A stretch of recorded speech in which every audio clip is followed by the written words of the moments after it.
Fala galera do Boteco Connection, beleza? Tudo certo com vocês? Tenho feito alguns vídeos aí sobre alguns temas específicos e na última live eu terminei a live falando que o neoliberalismo é o nosso maior inimigo hoje, né? Então resolvi preparar um conteúdo sobre o neoliberalismo, sobre o que é neoliberalismo, de maneira mais sintética, óbvio, aqui para o YouTube, para não ficar um vídeo também muito longo. Então preparei de uma maneira mais sintética, consenso de Washington, algumas coisas relacionadas à filosofia do neoliberalismo, né? E vou fazer essa explanação para vocês. Mas antes vou pedir para vocês darem um like, curtirem aí o canal, se inscreverem e para que a gente possa aí formar uma corrente progressista em prol de um país melhor, de mentes mais avivadas aí, pensando a política. E tamo junto, vamos nessa. Não é uma tarefa fácil, mas o Boteco Connection não se furta aí dessa tarefa, beleza? Então vamos pro vídeo aí sobre o neoliberalismo.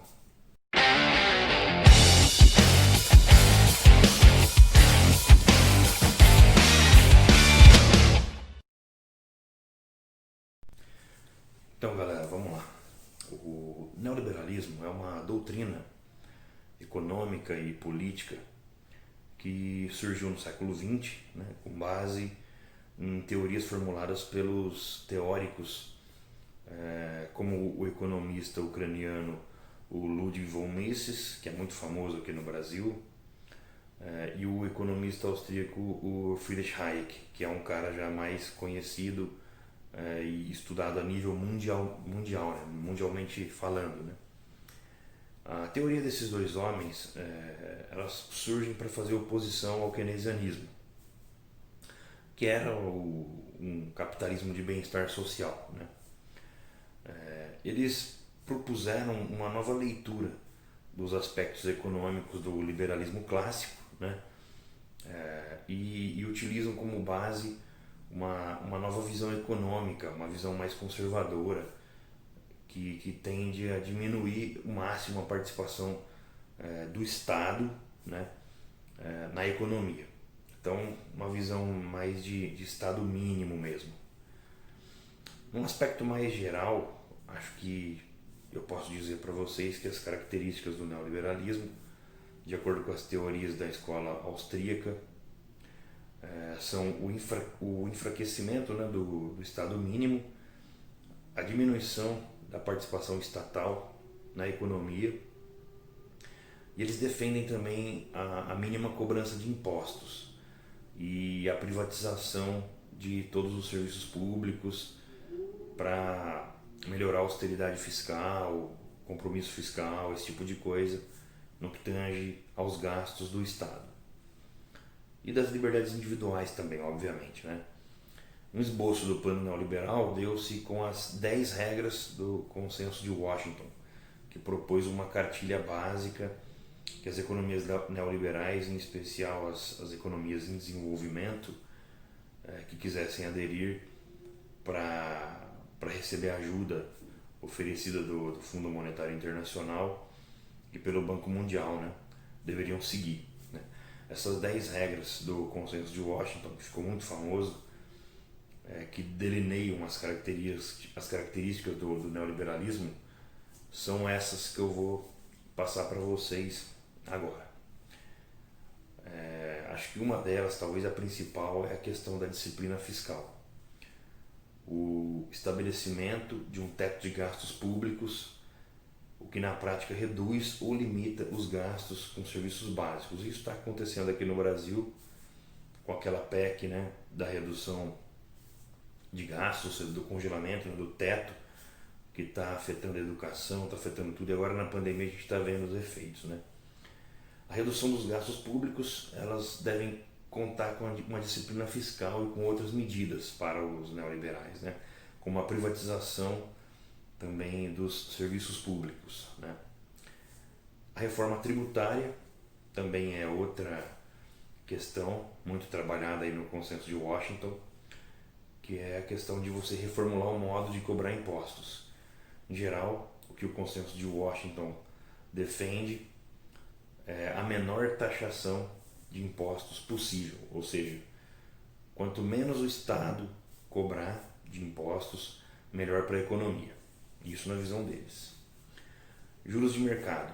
Controlar os juros para que a inflação não cresça. Aqui no Brasil, esse negócio de juros é uma piada, né?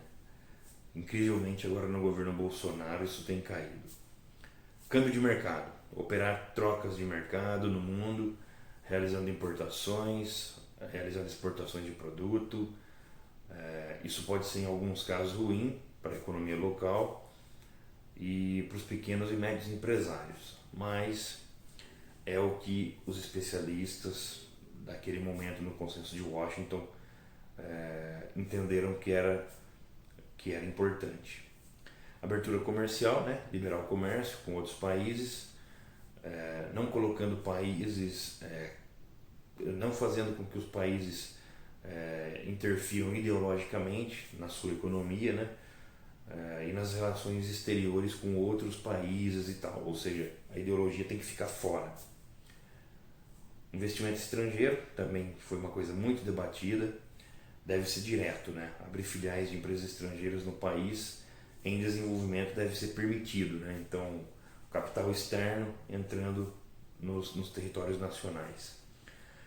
A privatização das empresas estatais, ou seja, privatizar todos os serviços que forem possíveis de privatização, ou seja, entregá-los para a iniciativa privada, né?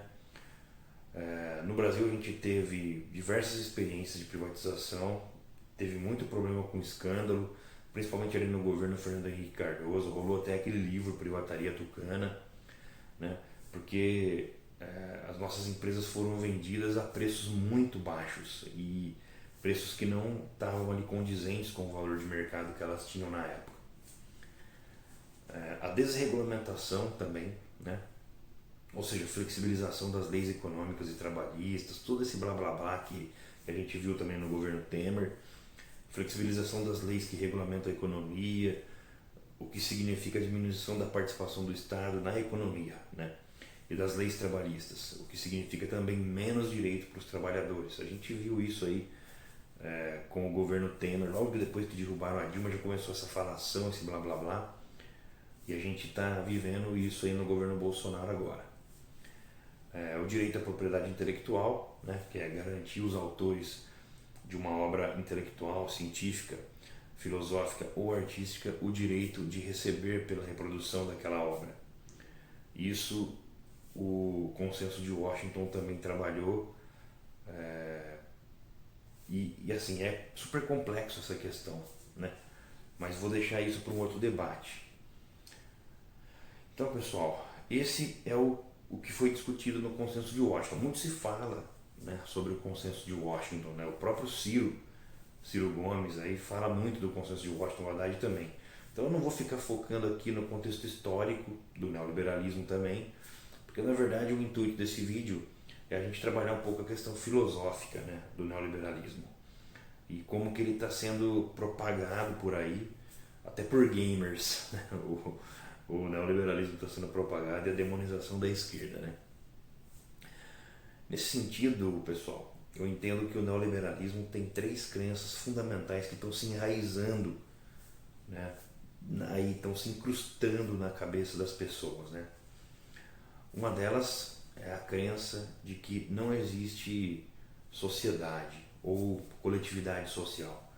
Só existe ou deve existir o indivíduo, né, na equação. Os ANCAPs têm esse modo de pensar, né, de que o indivíduo é o mais importante e não a coletividade, né? Uma segunda crença aí é de que não existe culpa individual no presente sobre o passado. Ou seja, a escravidão não possui culpados nos dias atuais. Então, para esses caras, falar de dívida histórica é uma coisa de esquerdista mesmo, né? Só que essa é apenas uma retórica para eles não aceitarem o fato social de que todos os números comprovam o contrário sobre o legado da nossa sociedade escravocrata, né? Então é retórica, mas isso está se incrustando na cabeça de muita gente, está sendo aí enraizado. A terceira crença diz respeito à certeza desse pessoal de que fora do capitalismo não existe sociedade melhor. É uma coisa quase teológica, né? Ou seja, só o capitalismo pode proporcionar algo bom ou uma sociedade boa para as pessoas, né? E eles usam sempre artimanhas para detratar o comunismo, né? E nem vou entrar nisso aqui agora. Mas a partir dessas três crenças, vamos refletir, tá? Porque o neoliberalismo, gente, ele possui uma disfunção teórica, na minha interpretação. É uma subjetividade que transformou o homem de hoje, né? Esse homem moderno, num homem endividado, no homem hipotecado, né? Vide aí o que aconteceu em 2008, né? Com as hipotecas lá nos Estados Unidos. Portanto, gente, destruir o sistema de crédito dentro do capitalismo, por exemplo, seria ou pode ser considerado um ato revolucionário para qualquer dirigente, para qualquer pessoa eleita fazer dentro do sistema, né? Já seria revolucionário acabar com o sistema de crédito. O homem que é empresário de si mesmo, né, que gerencia sua própria carreira, também é outro aspecto aí primordial da lavagem cerebral neoliberal que tá sendo colocada aí para muita gente, né? Muitos jovens estão com esse ideário na cabeça, né, de empresário de si mesmo, né? Portanto, o sujeito neoliberal é aquele que consome e quer consumir para si próprio, para agradar o seu próprio ego, né? E eles inflamam essa questão com muita retórica, né? Eles trabalham muito isso. Tem muita retórica dentro do neoliberalismo, né? Então, cara, a gente acaba tendo uma sociedade quase narcisista, né? Na minha ótica, que transformou o dinheiro em mercadoria, né? Tendo no dinheiro a chave da sociedade e não mais no mundo do trabalho, como diria Marx, né? Então a gente está vivendo a era do capitalismo financeiro, né? Que aumenta cada vez mais os bolos de dinheiro, as montanhas de dinheiro, de acumulação de capital nas mãos de poucas pessoas e que amplia aí cada dia mais as desigualdades sociais ao redor do mundo. O neoliberalismo, pessoal, ele também tem uma faceta muito interessante que a gente precisa se ater. Eles estão incorporando as pautas identitárias, né, para enfraquecer e desmobilizar para a grande causa que é a luta de classes, né? Ou seja, o neoliberalismo ele está se entranhando, né, como ideologia no seio das classes dirigentes e da classe trabalhadora, a partir também dessa aceitação das lutas identitárias, né? Ou seja, os neoliberais têm o plano econômico deles, o plano de sociedade deles, e que até então não incorporava as lutas das minorias, as lutas identitárias. Mas de uns anos para cá, nos últimos tempos, eles têm incorporado as lutas identitárias, né? Haja vista aí, por exemplo, o Luciano Huck, que é um liberal, tem feito conversas com pessoas dos movimentos aí, feministas, do movimento negro, para, segundo ele, aprender, melhorar, evoluir. E assim, como pessoa, eu acho que todo mundo deve fazer isso mesmo, porque as lutas identitárias são muito importantes para qualquer sociedade. Nós precisamos superar essas questões, né, do machismo estrutural, né, da violência contra a mulher, do racismo contra os negros. Isso são causas extremamente justas. A grande questão é que não basta que as questões sejam justas, né? Nós precisamos entender por que o neoliberalismo está se apropriando dessas causas, né? Na verdade, é para desmobilizar a classe trabalhadora, né? Porque, na verdade, o neoliberalismo pretende aglutinar classe trabalhadora para que aceitem a sua ideologia. Nesse sentido, trazendo as causas identitárias para dentro do seio da filosofia neoliberal e das práticas neoliberais, eles conseguem, a partir da desmobilização da classe trabalhadora, empurrarem para os trabalhadores todas as reformas e tudo de ruim que eles têm em mente. Por quê? Porque eles estão dando atenção para uma pauta aqui, uma pauta ali, uma pauta aqui, e assim eles vão dando a sensação de que estão atendendo algumas coisas, ou pelo menos dando atenção, né, para essas mobilizações, mas não para o verdadeiro problema da sociedade, que é a questão do trabalho, da remuneração, né? Ou seja, o problema da classe trabalhadora, que é explorada todos os dias aí e não consegue enxergar um horizonte positivo nesse caos que a gente está vivendo. Então a gente precisa ficar muito atento, pessoal, para esse movimento que esses liberais, neoliberais têm feito, de aglutinar as causas identitárias, tá? Então esse foi o vídeo, pessoal. Acho que não vou me estender muito. Queria agradecer a todo mundo que ficou aí até o final. Na descrição desse vídeo vou deixar aí os canais parceiros, tá? Para que todo mundo se informe, para que todo mundo possa conhecer outros canais de qualidade aí do campo progressista, tá? Vou citar aqui alguns deles: Barba Dialética, o Inteligência Acima da Mídia, o Merlin das Trevas, o canal Em Nome da Rosa, tá? E assim, tem vários outros, de um pessoal muito bom.